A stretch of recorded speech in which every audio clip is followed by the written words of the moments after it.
Argiaren podcastak. Matxin, gaurkoa argi dago. Hau txipiroitako. Bai, hau lupia. Hau berlela. Hau egaluzea. Hauek. Gaurkoa errex. Denak egu. Egon harria, lurrari entzuten dion saioa.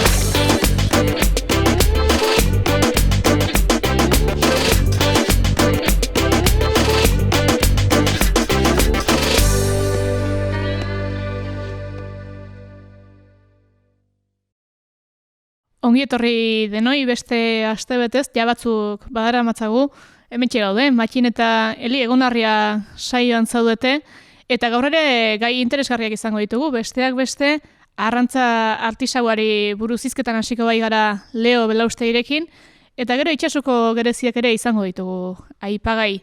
Hala ere, lehenik eta behin, datu irakorketa bat egingo aldugu, Matxin. Bai, noski. Arrantza urte askoz oso tradizionala izan da, baina nik uste aldaketa bat horrela, eta pixkat aipatu iguzu baleire, ze aldaketa datorren. Aldaketa etorri baino, esango genuke, aldaketa etorri zela ja, 80ko hamarkadaz geroztik edo esango genuke, Europako arrantza politikak aldatu egin ziren, eta beraz Euskal Herriko ontzidia txikitzera bultzatu zuten, edo behartu zuten, ez? Bruselatik iristen hasi ziren irizpideek eragin zutena izan zen, Euskal Herriko kostan, herrietan orduan zegoen tradizio edo arrantza egiteko mota hori aldatu behar izatea, eta sektore guztia berrantolatu behar izan zen. Hori aldaketa handia izan zela esango genuke, eta urtez urte jarduera ekonomiko gisa desagertzen joan da arrantza zenbait tokitan, ez? Eta, esango genuke adibidez, Ondarroa eta Bermeo bezalako herrietan kostatu egin dela ordezkapen sendo bat egitea.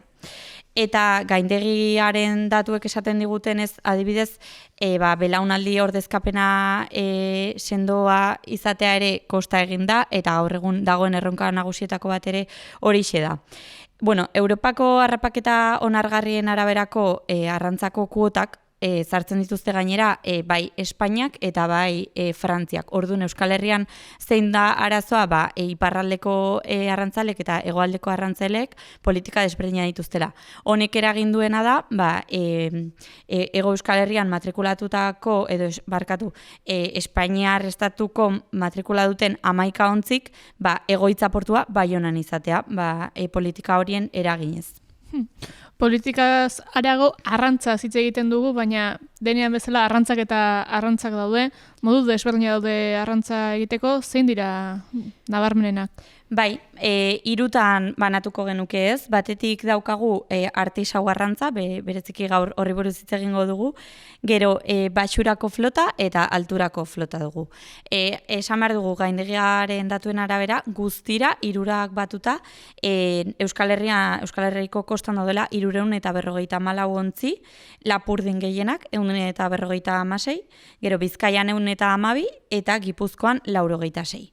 Horietatik desberdintasun nabarmena dago arrantza egiteko moduaren arabera herrialdez herrialde, Lapurdin adibidez ez, ontzidiaren 3 laurdenak artisau arrantzakoak dira, eta hori egiten dute sare txiki eta artisau tekniken bitartez.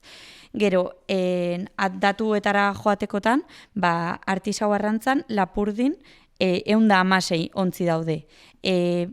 Bizkaian 53 soilik eta Gipuzkoan gutxien 38.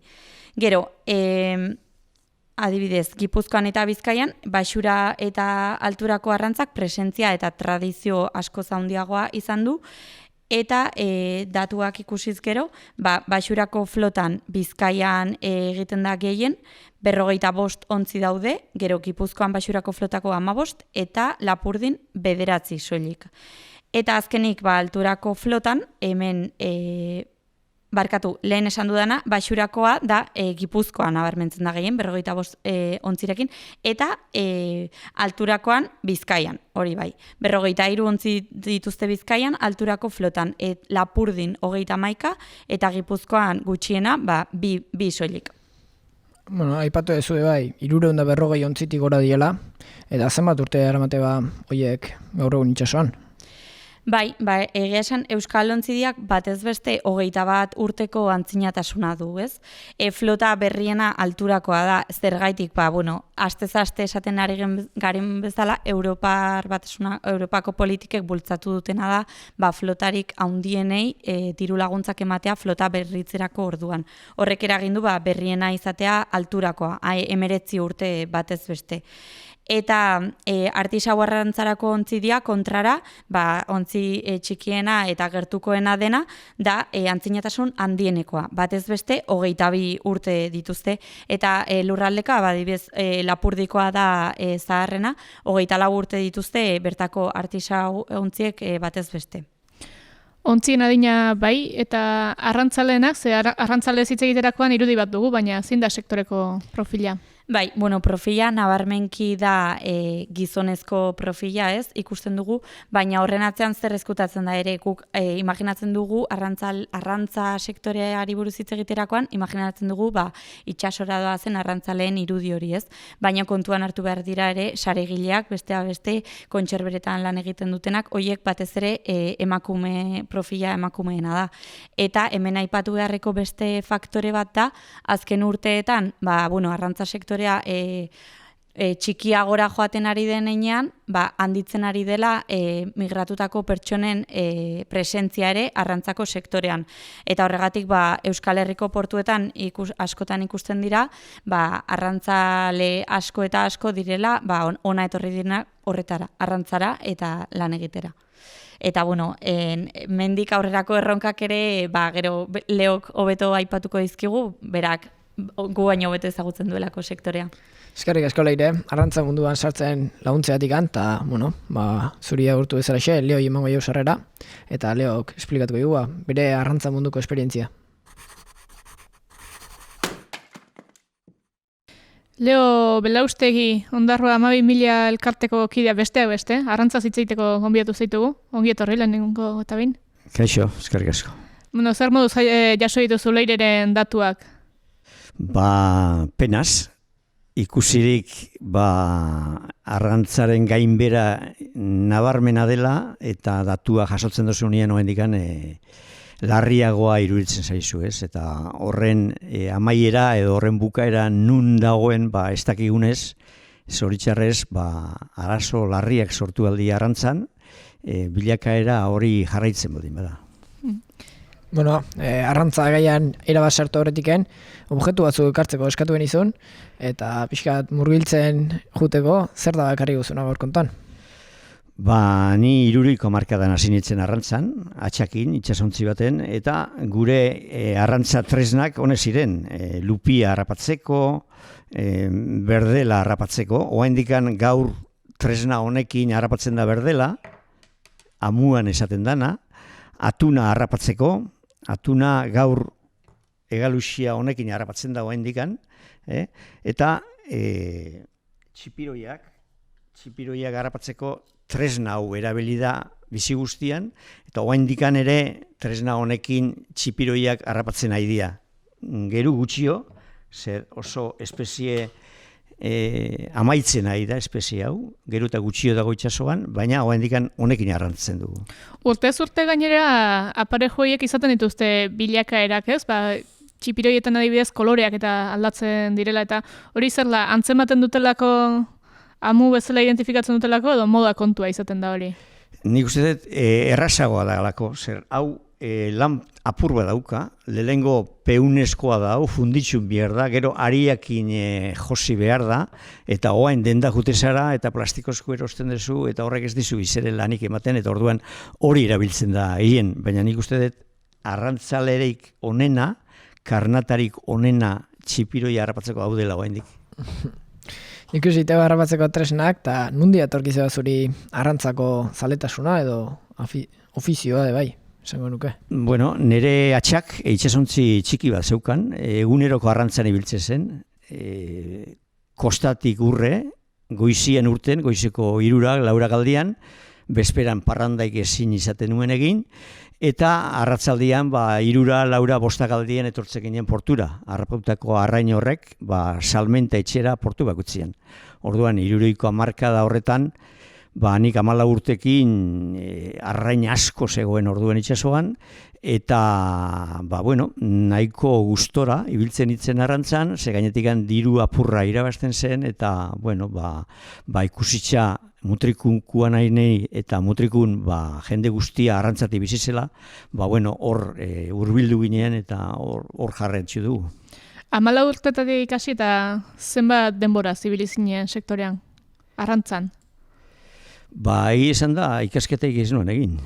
Ez nuen astirik euki ikasketak egiteko. Orduan, naiz da 14 urtekin profesionalki hasi arrantzan, 12 da 12 horri biltzen ginean, txipiro itxan edo itxasontzian eta itxasontziko lanak etxen, eta gauz horretan ibiltzen ginean. Orduan, eskolara joateko asterik ez gendukan, eta ez gendun inkluso biharrik ere ikusten sasoiaretan. Eta ordutik honakoan, ikusi duzu aldaketarik arrantza munduan, edo zer nabarmenduko zenuke? Izugarrizko aldaketak ematen ari da, eta batez ere itsasoko egoeran, zer lehen arraina asko zegoen, eta gero eta arrain gutxio dago gure itsasoan, baina bestaldetikan ikusten nahi naiz, gero eta zikinkeria gehiago dagoela itsasoan, adibidez plastikoa. 60ko hamarkadan ni itsasoan hasi nintzenean ez zen ikusten plastikori bat ere, zikinkeririk itsasoan, eta gaur itsaso guztia plastikoz beteta dago. Hor nabarmen aldaketak eman dira, eta plastikoekin batera kutsadura eta gai horre guztiak ikusten nahi geana arrainai eta espeziei izugarrizko kaltia etxe nahi dela, eta horren ondorenak gogorrak izan aldirela urte gutxi barru. 60. hamarkadatik izan duzu, zaudela arrantza gintzan, eta sektorea bea antolatuta daula iruditzen zaizu edo nola egon da urte hauetan? Sasoi hartan oso antolauta zegoen. Kofradiak ziren orduan instituzio modura guk itsasoa joan, arraina ekarri, eta kofradiak arduratzen ziren salmentak etxen, administrazio kontuak ere ematen, segurantza sozialak, eta hori guztiak, administrazio guztiak kofradiak ere ematzen zuten, eta hori oso ondo funtzionatu du, eta funtzionatu zuen. Azken urtetan ikusten nahi gea, lehen enpresa familiarrak izan ziren, eta gaur hori dana aldatzen doa, eta enpresak bihurtzen nahi dira, soziedad anonimak sortzen nahi dira, eta horrek ez dute ikusten kofradia biharrik, eta euren erara antolatzen nahi dira, eta hori da arazo nagusietariko bat, lehen enpresa familiarrak izatetikan, gaur soziedad anonima bihurtzea, itxasontziak, eta horrek dakarzen arrisku guztiekin, zer soziedad anonimak ez dute arrain espezie eta egoerarik ikusten edo bakarri nahi dute, itxasoakin eta arrainakin dirua ikusten dute, eta horren eragina itzala izaten nahi da. Ikusi dugu sindikalgintzatik ere egin duzuela bidea arrantzan, ala?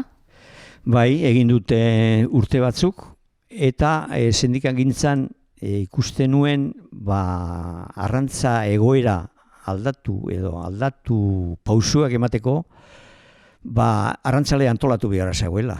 Arrantzale antolatzeko, jendea bildu, jendeakin egon, eta hori izan zen nire saiakera sindikatuan, baina gertatzen zen, naiz da jendeakin egon, jendeakin konbentzimento batea ere eman, jende hori guztiak gero zaila izatezela antolatzea jendea. Antolatu izaten dut, batu, bilerak egin, zer denbora guztien itxasuan basaude, aste bete, 15 egun, egun guztien itxasuan, jendeak, arrantzaleak, tostartekoak ez dauka, gogori bilera joateko, eta hor konturatu nintzen, nire saiakera guztiak jendea konsientziatzeko, biltzeko, antolatzeko, kasi alperrik izaten zirela, zer ezin izaten nuen arrantzaleekin inolako lanik edo borrokaik jarraitzu, euren egoera personala, euren egoera soziala hobetzeko, batez ere sasoiaretan izate zen konsiliazioa. Arrantzale batek familiarteko girorik ez du euki, beti bilida itxasoan, itxasotik etxera etorri izan danean ba, beti deskantzatu bihar eukideu, eta horren truke edo horren alde hori itxasoko edo gizonen emakumeak ere mandu, eta emakumea izan da arrantzan gehien lagundu doana edo saiatu dana. Badaukat sindikato mailako anedota batzuk, arrantzale askok esan didate euren penarik edo bizitza honen frustraziorik handixena umiak bere seme-alabak aztenez ikusti izan dela. Eta hori gogorra da. Arrantzale batek hori izatea gogorra da. Eta holako testigantza asko jaso ditut. Hor, itxasotikan etxera arrantzaleaz gain arraiak iteu bide bat, eta bideoi nola da gaur egun? Ez da asko aldatu. Gu arrantzara joten ginen, arraina harrapatzen gendun, arraina ekartzen gendun, eta kofradia antolatzen zen arrain hori guztia saltzen. Baina gure borroka betiko izan da, gu saiatu arraina harrapatzen, arrain hori ekartzen, eta gure lanbide hori esala bierdan bezala baloratzen. Zer erostailiak, konserberuak, esportadore handi horrek, juten ziren portura, kofradiera juten ziren, da gaur ere oandikan nola funtzionatzen du, arrantzaleak arraina harrapatu ekarri, eta arrain horren jaue ez da arrantzalea, erostailea dira, eura nahi duen presioen erosten dugu. Gaur izugarria da bentan lehen lonjan gertatzen den arazoa, arrantzaleak arraina saldu ezin da dauka, eta saldu ezin dezateakoan, esango dizuet aurten, antxua, 50 sentimotan ere saltzen egon garela. Eta galdetuko nizuke zuei, ze presiotan erosten egon zeraten antxoia. Edo batazbesteko berdelen presioa aurtengua euro batetik bera egin du. Eta nahi nuke jakin zuek erosteakoan zenbat dirutan erosi dezuen arrain hori. Orduan horren nahi du esan, edo esaten du, arrantzaleak bere lana, beteaz, gero etekinik ez doala jaso arrain horrenik. Hor, etekina zer geratzen da, bitartekarian? Bitartekarian batez ere, baina esportatzaile edo konserbero, edo honek ere ematen dute, edo detailista, peskateruak ere, diru nabarmen, ateatzen diote arrain horri. Eta hori da. Gauza bat da, portura sartzen den arraia, baina gero horrek egiten duen bidea zer da, legia, ekartzen den arrai guztia, arrantzatzen den arraia bertan kontsumitzen da, esportaziorako badauka ate bat, horre eskaintzaren araberako bidea egiten du, nola antolatuta dago? Bide guztiak egiten du. Lonjan egoten dira erostaileak. Erostaile era askotakoak, esportadore handiak, konserberoak, euneko arraina saltzen dutenak, detailistak, eta bakoitzak erosten du, bentan, behan nahi doan beste arrain. Lehatza gaur larun bata da edo ostirala da gizakiak asteburuan lehatza jango du edo arrain presiatua da, eta orduan gehiago ere emango dut, eta astelenean ez dut ere emango, zer ez delako saltzen, orduan era horta funtzionatzen du peskateruen lanak. Gero esportatzailea handixak, horrek kopuru handixia erosten dugu, eta honen lana da, gure lonjatik, Ondarruatik, Bermeotik, edo Pasaiatik, Espainia guztiko merkatara bidali arrain hori, edo esportatu Parisera, edo Bruselasera, edo orduan hori da esportatzaile askoren politika, arrantza edo erosketa munduretan. Orokorrian hori dana kofradia kontrolatzen zuen hobetu izan da, eta era hortako funtzionamentu eukideu gure harrapaketen arrain balio horrek. Eta, politika hori aldatzeko edo zer da inberko nukela, o nola bideratu erko nuke harrapatutako arrantza hori?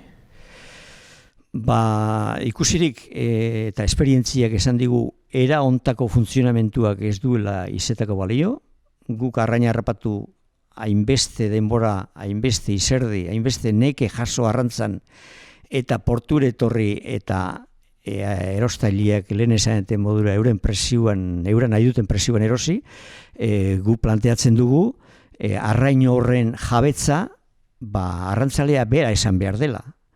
Eta hori nola da posible? Badaukagu instituzioek, kofradiak adibidez, eta kofradiak izan behar lirake guk harrapatzen deun arrain horren saltzaileak. Balio erantzia ateaz, zuzenian arraina saldu albada saldu, baina balio erantzia kofradiak ateatzeko eta kofradia gero arrantzaleari diru itxurri hori bueltatzeko. Eta espezie batzuk ezin dienak hain zuzen saldu edo balio erantzia ateatzeko aldaketa batzuk behar dutenak adibidez berdela arrain presiatua da. Baina arraina hori gure jangelatan, gure umeak, milaka umek ez dute amengo arraini jaten. Eta jaten dute egunero edo astian behin edo astian bibider, ozeano guztietan harrapotako arraina. Inok ez daki zelako arraina dan, badakigu izostua dela, eta guk hemen arraina harrapatu, eta gure arrainik ez da jaten jantokitan, eta horren alternatiba ikusten dugu izan aldala, eta izan behar dala, esango nukenik arrantza sektoreak aurrea egin nahi baldin badu, kofradiak bere eskuetan hartu sartzen den arrain guztia, saldu ezein, ez saldu inoi, baizik zuk etekinak atea arrain horri, eta etekinak ateatzeko infraestruktura sortu badaude, hobetu izan da, kofradiak ondarruan adibidez izugarrizko infraestruktura egin da, orain dela 50 urteko sistemak saltzen egoteko, horrek ez du balio, baina bai lortu behar dugu arrain hori fileteatu, arrain hori azurra kendu eta hortako teknika badoz, eta horrekin gure jantokietara, gure itsas edo gure ikasgelatara eremateko eta gure umeak gure arraina jateko aukeria eukitzia, jateko proteinaz betetako arraina daukagulako gure itxasaldian, eta derrigorrezkoa izan behar delako gure arraina konsumitzea, gure itxas edo gure gelatan, jangelatan. Uste duzu, aipatu duzunagatik, besteak beste arraia saltzeko modu aldatu behar dela, alegia, lehen osorik salduko zen eta orain aipatu duzu xiarratuta, garbituta, ezurrak eta kenduta, horrek sustatuko lukeela jendea bertako produktuak kontsumitzera nolabait? Bai, nik uste de baietz. Nere sasoian edo oindala, ez dakit, 20-30 urte, arraina harrapautakoa etxea ere ematen genuen, eta gure amak edo amonak edo etxien baten zegoen, eta arek prestatezuan arraina, txikitu, garbitu, eskamatu, tripakendu, eta listo ipintzen zigun jateko. Gaur hori da gertatzen. Orduan, aldaketa hori emanen behar dugu. Lehen gure amonak etxezuan lan hori guztia, zuek arraindegira joaten balin basate arraina erostea, ziur asko eskatuko diozuela, azalak kendu, mesedez, fileteatu eta barrez, baina horrek kostoa dauka. Eta kosto hori ordaindu behar da. Orduan, kofradiak antolatuko bagina eta arraina era horta prestatuko bagendu, errazo salduko genduke, etekinak guretzako izango liake, eta arrain gehiago konsumitzuko genduke, hori ere esan behar da. Zer gaur, otxuta gaude, edo arraindegira joten geranean arrain erostea, jateko, arraindegi baten muestradorean ikusten dugu 8-10 arrain mota. Lehatza derri horregon behar da, izokin ere bai, xapu ere bai, baina guk arrantzaleok, 8-10 arrainen tiz gain, beste 10 asko harrapatzen dugu arraina. 50, 60, inkluso 100 arrain mota klase harrapatzen dugu. Zer gertatzen da? Ez denez konsumitzen, ez da konsumitzen peskateruak ez dolako nahi saldu, zer garbitu egin behar du, eta faneka bat edo salmonete bat garbitzeko kostoa dauka, orduan errazo dio lehatza garbitzea. Orduan guk harrapatzen duen arrain askota asko, gure kaladeroetan gaur harrapatzen den eguneko igual 50-55 kopurua atzea ureta botatzen da, hori irakurriko zen duen noiz, deskartea da hori.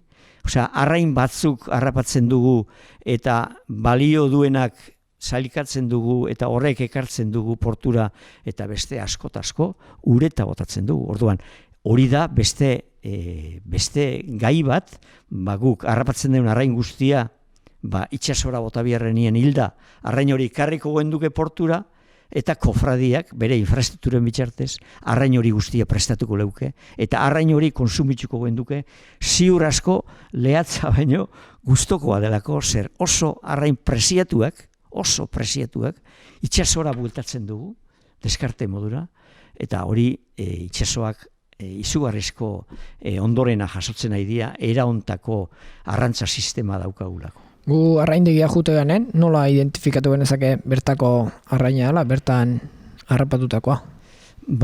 Hor, Ondarroa Maimilatik eta Bizilurretik, joan dan azkeneko 2 urtetan kanpaina bat saiatu geha egiten, eta Euskal Herriko portu guztietara jungara, geure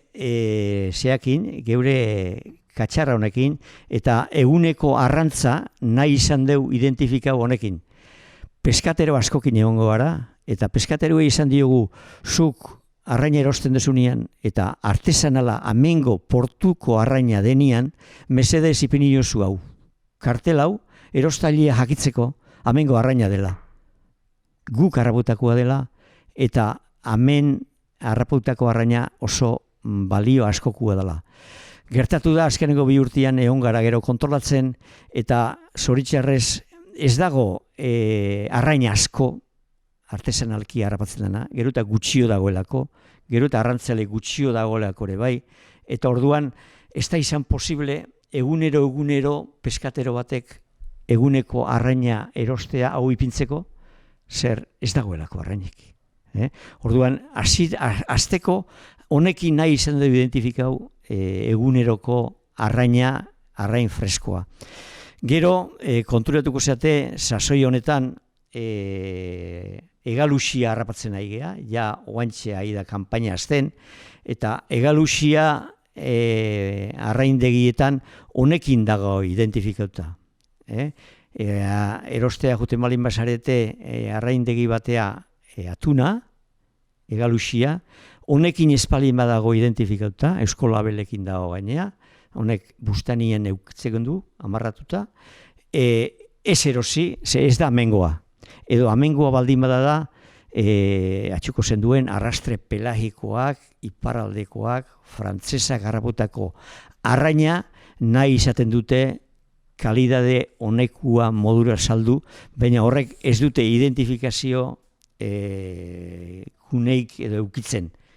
Orduan, atuna gomendio bat ematen nahi naiz, atuna jana ibalin badezue, honekin identifikatutako atuna erosi. Eta gero, beste arrain mota asko, beste arrain mota guztiak, zeo zelesateko, identifikatu biharra dago eraontako txartelakin. Txartel honek oso txikia dira, asko urreatu bihertzara, eta gainetik noain pandemia honekin ez digutzen ikusten, baina arrain guztiak euki behar dute olako txartela, eta txartel honetan agertzen da lehengo arrain hori aztegikoa dan edo itxasokoa dan. Hori oinarrizko modura saldu behar da. Eta erostailiak, zuek, guk, lehengo galdera egin behar duguna da arraina erosteagoa zenean, galdera egitea, espadezu ikusten, oso letra txikia daukalako, arraina hau aztegikoa da, edo arraina aztegikoa, piscifatoriakoa da, edo salvajea da. Nun harraputakoa da, zein itxasotan, zein ozeanotan harraputakoa da, hori ere jartzen du honek. Ze tresnakin harrapatu da, hori ere importantea da. Artesanalakin harrapatu da, edo arrastreko, edo beste sistema batzukin. Orduan, horre guztiak jartzen du etiketa honek. Eta honen biharra dago neurri baten esateko, zenbat eta erostailiak galdera edo exigentziak geixo uki, eta uki behar dugu, zer zuk arraina erostea zoaz, nahi dezuk kalidadeko arraina erosi, zuk peskateruei exigitzu behar diozu, detaile guztiakin zer arrain erosten aizean, eta horren arabera, peskateroa ere egunen baten, agian kontzientziatuko da, benetako arraina edo bertako arraina edo Euskal Herriko arraina saldu behar doala, eta bere bezeroai arrain hori eman behar diola jaten. Aipatu ezugun gai bat, eta sektoreko esparru guztiek eta lantzen ditugunetan ateratzen dena da belaunaldi berriak. Ea ea zer sarbide duten eta ea ze aukera dituzten kasu honetan arrantzan. Zuk nola ikusten duzu kontu hau?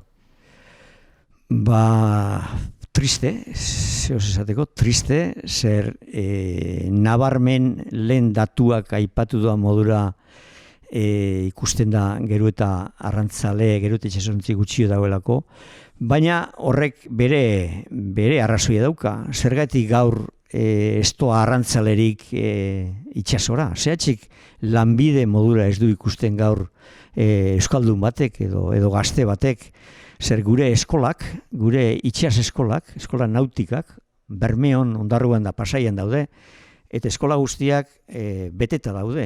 Ikasketak egiten ari dira gazteak itxasoko tituloak atatzera. Baina gero, joaten dire itxasoa ikustera zer den, eta esaten dute, hau ez da nire lanbidea, hemen ezin dut lanik egin, hori da gertatzen ari dena. Orduan, etorkizuna badauka arrantzak, etorkizuna bilatu behar diogu arrantzai, eta hortarako edozein langilek, gaur bere eskubideak dauka modura, arrantzaleak ere bere eskubideak eskatu behar du, eta hori da falta dana. Zer azkenengo ni itxasuan hasi nintzen nien 60ko hamarkadan da gaur, berdin funtzionatzen du edo gaizkixo. Ez dago hitzarmenik, ez dago deskantzurik, soldata finkorik ez dago. Gazte bati nola esango diozu itxasora joateko, gaur hasi itxasoan eta espadiozu zaten hilian honamesti irabaziko dezu. Ez, zuk irabaziko dezu, zenbat arraina harrapatzen dezun arabera, eta urtea bukautakoan, kanpaina bukautakoan, zenbat arrain harrapatu dezun, horren zati bat ere emango dezu. Eta ez du nik soldata fijorik. Ez. Baina nik gasto batzu dauzkat. Eskondua banaiz, nire umiak, argia, ura, ikastola, ordaindu behar dut. Eta nik ez daukat soldata fijorik. Eta ez daukazu. Orduan, funtzionamentu horrekin ez doa inor itxasoa, eta hori da nabarmen gehien oztopatzen doana itxasoa jotia. Guk uste deu hori dena aldatu beharra dagoela. Aldatu derrigorrezkoa da aldaketa hori ematea, zer aldaketa hori espade ematen alata guztiz ere zaila esango da, ez itxasua benetan dago horra, baina badaude sektore batzuk, adibidez, izozkailuak edo izoste barkuak hor ozeano guztietan ibiltzen direnak, horre soldata finko badauke, eta orduan hori hemen espada gauzatzen amaitxuengo da gure arrantza, gure aktibidade ekonomiko importante eta kultural hau. Ez da inor itxasora joango. Gaur, oraindik mantentzen dugu, baina ikusten nahi gea, gero eta etorkin geixo dagoela gure itxasontzietan, eskifai modura. Gaur Euskal Herrian 55% 60 eskifaia etorkina da, Senegaldara batez ere, Marrokixare bai, Hego Ameriketako jendeare bai, eta orain etortzen nahi dira Filipinatik ere bai arrantzaleak. Horrek sortzen doan lehen esan deun konbibentzia itxasontzi baten eraguztietako otxurak, erlijioak, eta hor zaila da bizimodu normal bat ere matea. Gehi ere esan behar da, oain arte itxasoa, arrantza, eskifaia gizona izan da, gizonezko izan da. Emakumerik ez dut ikusi noiz bat edo bi ikusi dut gure Euskal Herrian. Amari paraldean egonda, asko iraundu horrek, jubilatu da. Orduan, etorkizunean, emakumeak ere, petzatzen dut, aukerak eman biharko diogula, edo emakumeak ere eskatu behar dula bere izatea, arrantza izatea, eta horretako gauza asko aldatu behar da arrantzan bestela, ez daukagu etorkizunik. Arrantzak zalantzari gabe aldatu beharko du, bai generiko espeditik, baita kulturarteko kulturak eta barne bilduko dituenak, eta esan bezala, beste arrantzale batzuk ere izango badira, izan daitezela kultura amankomun baten parte, behintzat. Eta esan duzunetik, gehiago ere, arrantza zabaltxeago ere hartuko genuke portuan ere badelako langilerik, baina ongiro ditzen zaizu aurrera egingo dugu eta galdetu nahi genizuke, ze nahiko beltze da ikusi daiteke arrantza mundua, hala ere zuek eutxi diozue, zerbaitengatik eutxiko zenioten sektore honi? Bai, borondatea da gaulako, ikusten deulako, oaindikan bizi aldala itxasotik, arrantzale sarrak, gure aitak, aitonak, hori irakutsi digu, itxasuak badaukala bere gauza ona, eta badauka, nik konprobatu dut, naturakin bat etxea, arrainakin borrokan egitea, arrainak ez du nahi zuregan etorri, eta zuk arraina ekarri nahi duzu, ze hori da zure ohibidea, eta hor izugarrizko borroka egoten da, eta hori oso gauza preziatua da. Baina gaur, ez dakit, zorionez, zoritxarrez, hortikan edo gaztetatikan hor espasara hasi, edo arrantza munduan gaztetatik espasara hurbildu, gaur zuzenian eskolatik edo ikastolatik jutia zuzenean arrantzara asko aldatzen da, eta hor, ez da inbeste, edo nik ikusten duten ez bintzat, ez da inbeste apresiatzen itxasu edakarren bere gauza egokia ona eta bar. Arrantzan izan dituzun borroka horietan, momentu gustokona zein izan dezun? Arrainez beteta edo arrain askokin porturatu zarenean, eta gero arrain hori ondo saldu denean eta diru itxurri bat ikusi dezunean, hori nagusi modura, ez noa gizurrik esatea, horrek gehien postutzen du jendea eta arrantzalia batez ere, baina itxasoko egualdi txar bat hartzea ere oso ez dakit, beldurra daukazu, galerna batek harrapatzia, eta momentuan izugarrizko beldurra, eta gero beldur hori porturatze zeanian konturatzea zelako egoera pasatu desun, horrek ere kriston postasuna eman esan dit. Esaten da, errespetua behartzaiola itxasoari, zu itxasoari begira bizi izan zara, itxasotik begira agian, herriari, eta kantu bat ere proposatu diguzu, eta bide horretatik ekarri hemen diguzu. Bai, ezin dudalako itxasoa astu, gainera bizi naizen aurrean dago gure itxasoa, motrikun bizitziak hori erakartzen du, eta horri biltzen naiz, itxasontzian arraunian, eta itxasoko kontu guztiak albada informatzen, eta jendeari azaltzen, eta saiatzen bentsat gure arrantza mundu hau iraun desan aldanik eta denbora esen, zer benetan, bai ekonomikoki eta lehen esadente modura gure arrantzak sortu duan kultura hau mantentzia merezi du eta hori da saiatzen ari naizena. Eta zein da ekarri diguzun kantua? Benito Lertxundin itxasotik. Itxasoari begira, izango da. Itxasoari begira, barkatu. Bai. Zuk itxasotik egingo zuen hemen, baina Benitok itxasoari kantatu zion. Oain itxasora begira, bai. Hori da, entzun egingo dugu, eskerrik asko Leo gurean izateagatik, eta gertutik jarraituko zaitugu. Eskerrik asko zuei, animo. Zazpimendeko gauean gaude, gure loretan sasi, irrintzi oiu, eleta ulo, marmariota ganrasi,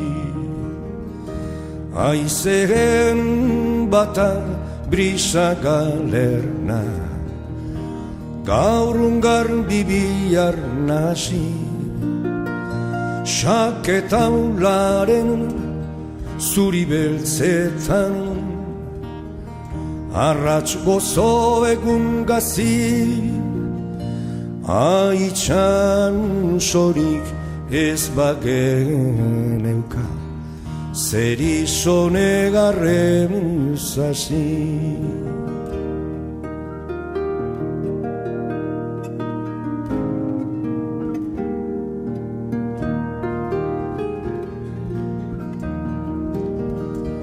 gure zuaitza landatu dugu amildegi muturrean.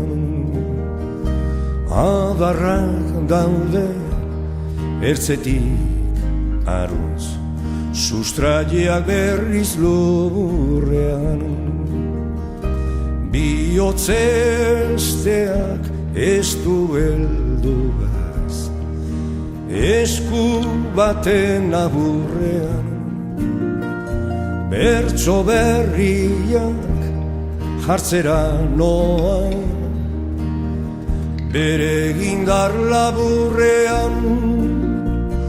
Nola maluko bat insuritzen den, itxasoaren aburrean. Itxasotik lurrera gerturatuz gaur kontan itxasotik datorkigu, Mirentxu Elizalde, eixo egunon. Egunon. Bueno, atxondoko kide, atxondo proiektuko kide, epatu iguzu zein da zuen proiektua edo nondik zatu zen? Antxondoa da nire etxaldearen izena, eta familiako etxaldearen izena. Eta itxasun kokatzen naiz, eta laborariari naiz. Itxasun badirudi gereziak direla nabarmenen, baina zuk gehiago ere ekarri duguzu. Bai, eta Leok aipatzen zuen ajantzalariek behar zutela berreskuratu pixkat ekoizpenaren ibilbide osoa ekoizpenetik saltzea arte. Guk iparaldean iduritzen zaite duela 30 urte hasi girela menperatzen, gure ganatzen salmenta hori, baina bakotsak beren etxaldean. Eta sortu dugu sare bat denen artean, hein anitzetan bat gasnarekin, AOP oso irrati sormarkarekin, txemplu bat. Gerezieko izle gisa montatu dugu ere elkarte bat, xapata deitzen dena. Denek elgarrekin pentsatzeko gereziaren egoera, eta ere Agapitz taldea sortu izan da ere federakuntza bat, nun formakuntzak egiten ditugun bakotxek ikasteko gure ekoizpenen lantzen, bururaino eramaiten. Ta ni nire etxaldea hortan kokatzen da, badu 20 urte baino gehiago orain, ene ekoizpenak egiten dituztala etxean edo parte bat egin arazten. Eta zer da ekarri duzuna zure etxaldean itez zuena? Ene etxaldean bizi naiz lehenik ardi esneaz, baina betidanik izan da gerezi arbolak izan dira etxean. Zenta lehenu etxaldeetan anitz augide bazen, eta erraiten alda gereziaz ateratzen zela urteko sosa. Bizi zinen laubos bat ardi, 10 ardi ganezake, bizpairu behi, barazki pixkat, hortaz bizi zinen, baina sosa ateratzeko gereziaz zen. Eta bazen orduan, itxasuko egian, merkatu bat, atekagaitz kokatua den gune batean, nun kasik 300 tonelada saltzen ziren merkatu hortaik. Leo, hemen matxin gaztari begira sumatzen dut eta pasako diozu puxka bat. Behar bat moztuko dut bat, zati bat, eta ikusiko duzue ara hori da ardi gasna, eta mozten alginuke, zenta, barkatu. Bai, baina hori mozten da normalez. Moztuko du berak. Bai. Bueno, ardi gazta esan duzu, hoi probatuko dugu, eta gereziak... Probatzekotan itxasuaga izanez, behar duzue probatu ogia, gazta eta mermelada. Vale, mermelada hori. Guk hiruak betan jaten ditugulako beti. Ados. Gure askaria, hola egiten ginoen atxaskaria. Vale, guztua probatuko dugu. Eta beraz, falta duzu ekoizpen bat. Hori ere pasaraziko duzu? Bai. Hori... Eta mermelada hori bat, lehenik hartzen duzu zure ogia, emaiten duzu gerezi mermelada, pausatzen diozu gasnazatia eta hiruak betan jate dituzu. Eta gerezi hauek, esan duzu itxasuko gereziak, ze gerezi barietate dan edo... Badira 3 barietate, 3 mota, ezagunenak, baina baditugu ahainak bezala askoz gehiago, baina baliatzen diren gehienak dira hiru horiek, bada lehenik peloa, deitzen dena, gero xapata, gure elkartearen izena dena, eta hirugarrena beltsa, bere izenez beltsa delakoan. Baina badira ere beste batzuk xuriak direnak, ahun gutxi ditugu itxasun, zenta jendentzat jaten den gerezia beltza edo gorri iluna izan behar du. Eta nahiko lodia. Gure berezitasuna da, gure gereziak biziki txikiak direla. Eta zomitaldiz, xapata mota bezalakoa, ez dira sekuran beltzatzen, baizik eta hori lirandia kolorezkoak dira. Izigarri sukratuak, biziki honak, arboletik jate dituzulaik biztanen hau berenak, baina beren arrakasta galdu dute kolorearen gatik eta tamainaren gatik. Eta zaporean ere badute bere izgarririk, batzuk izango dira agian gozoagoak, beste batzuk...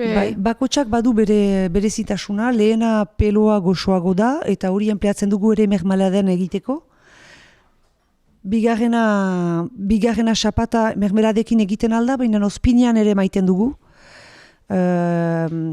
Zuek gindiak, hemen gindiak aniz jaten behitira, guk gereziak minagrian ere jaten ditugu ahatearekin edo aragiarekin ere jaten aldiren edo apeitifan hartzen diren fruituak dira. Eta gero hirugarrena berezitua da egiteko krema bat edo mermeladak. Xapata barietatea aipatu duzulenik eta baita izen bereko elkartea ere, zelan egiten duzue bertan? Xapata elkarte hori 91 edo 12 hamarkadan sortu zen, eta hori etorri zen eta orduan itxasun ez ziren gelditzen anitz gereziondu, haizen ahunt galtzen, zenta jenden kopurua behititu zen anitz etxaldetan, nehorretzen gehiago gerezien biltzeko, eta hamarkada hortan laborantza bakotxetan berezitzen zinen ekoizpen batean, edo produkzione batean.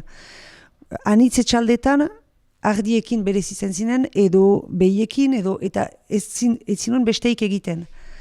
Eta orduan krisia bat izan zen, eta etzen gehiago saltzen al gure esnea behar zen bezala, multinazionalak behitziren.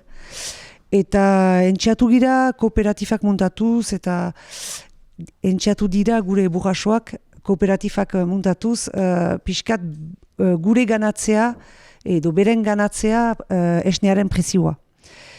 Eta orduan krisia ikusiz, zure etxaldea lotua balin bazen bakarrik ekoizpen bati lanjerosa zela, peligrosoa zela, pentsatu nuen etxaldeari begira baginuela berezitasun bat, lehenik gerezi pesta bada itxasun, ekainaren lehen igande guziz, urte guziz, eta zendako ez egin zerbait gerezi horrekin. Eta antolatu ginen, 15 laborarien artean, edo interesatua ziren 15 jendeekin, berri ze landatzekotan. Eta lan handia izan da, egun 3000ko arbol batzuk landatuak dira, elkarteak segitzen du, bere einean. Bistan dena fruitu hori ez dela egesa ekoizteko, zenta urte batez emanen du, beste urtean ez, oraingo klimarekin oino zailagoa.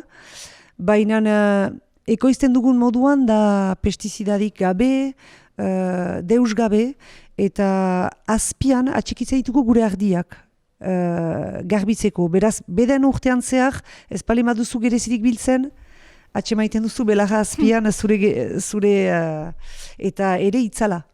Itzalak badu guai bere eragina. Bueno, produktu probatzeko aukera dukio gainea, eta izugarri goxoa dabe. Esan dezu, zure etxalden bertan erosteko aukera daula? Bai, ni bezala federatua gira, bada ere beste elkarte bat, Biharko Lujaren elkartea ble izendatua dena, nik biologikoki ekoizten dituten gereziak, baina eganezake biurgun bat aidela hartzen Ipar Eskolegiko laborantza munduan, nun kooperatifaz kanpo orain oino gehiago nahi izan dugu berreskuratu gure ekoizpena. Leok erraiten duen bezala, ekoiztea zaila da, eta zure produktua eraman duzulaik bururaino, hortan du balio gehiago hartzen, eta orduan duzu saltzen, ginuen saltzen. Beraz, nahi izan dugu berreskuratu etekin hori.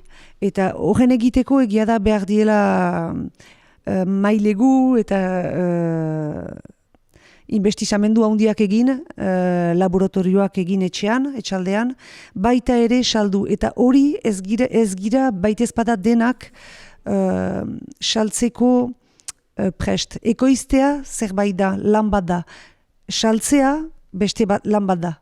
Eta denek ez dute maite hori, eta denak ez dira ere ongi kokatuak Ipar Eskolegian. Nahi ala ez, konsumidoreek maite dute biziki etxaldeko ekoizpenak saltzea, baina behar dituzte beren aratzeko bidean atseman. Mirentxu, azken aldian gainera, aktualidadeari edo leku pixka bat edo, gereziak izan dira notizi, baina ez nahi genuken moduan, harria, txingorra, kaskabarra, itzori edanak etxekotu zeizkizue, izan duzue kalterik ala? Bai, kalte handia, harri-garria, harri hoi 15 minutez dena suntsitu du, bipildu, egan ezake.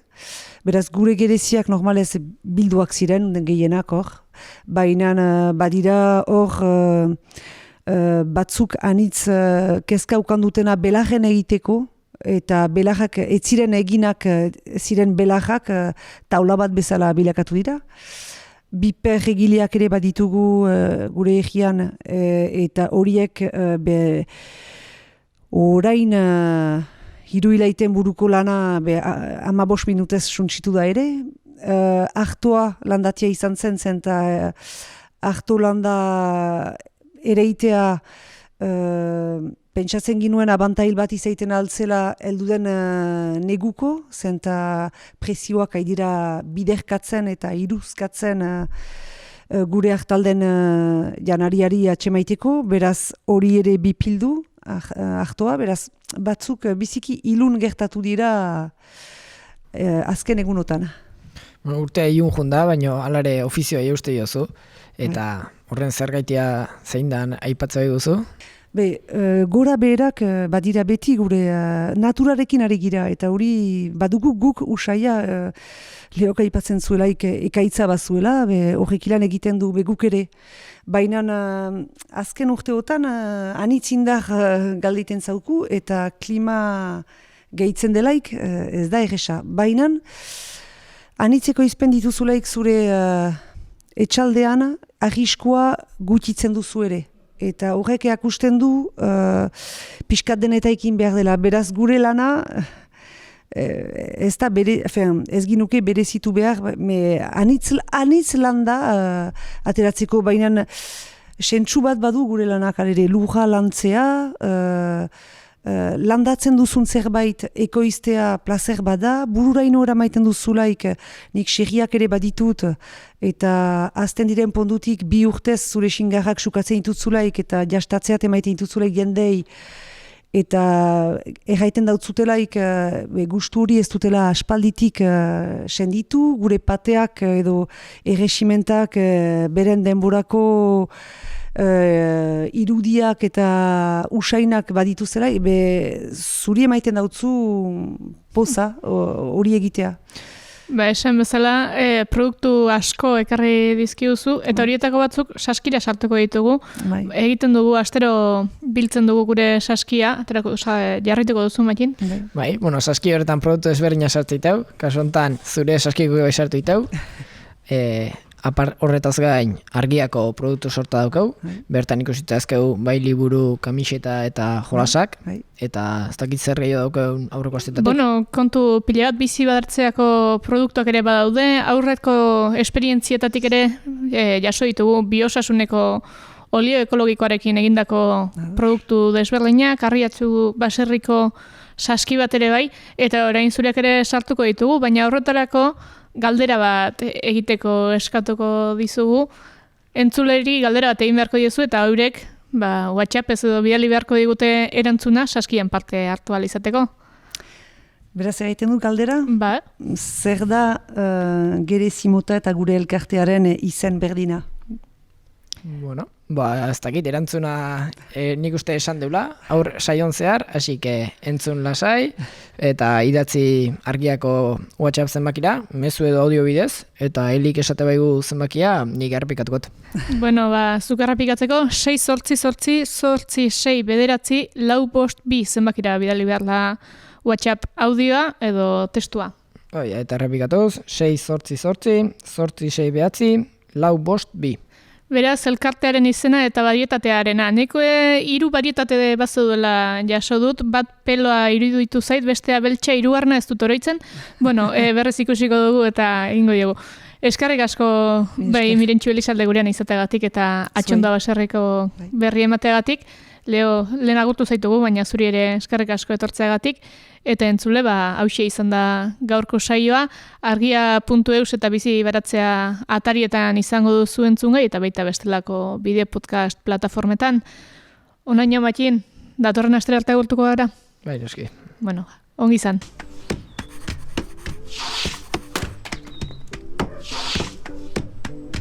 Egon harria, lurrari entzuten dion saioa.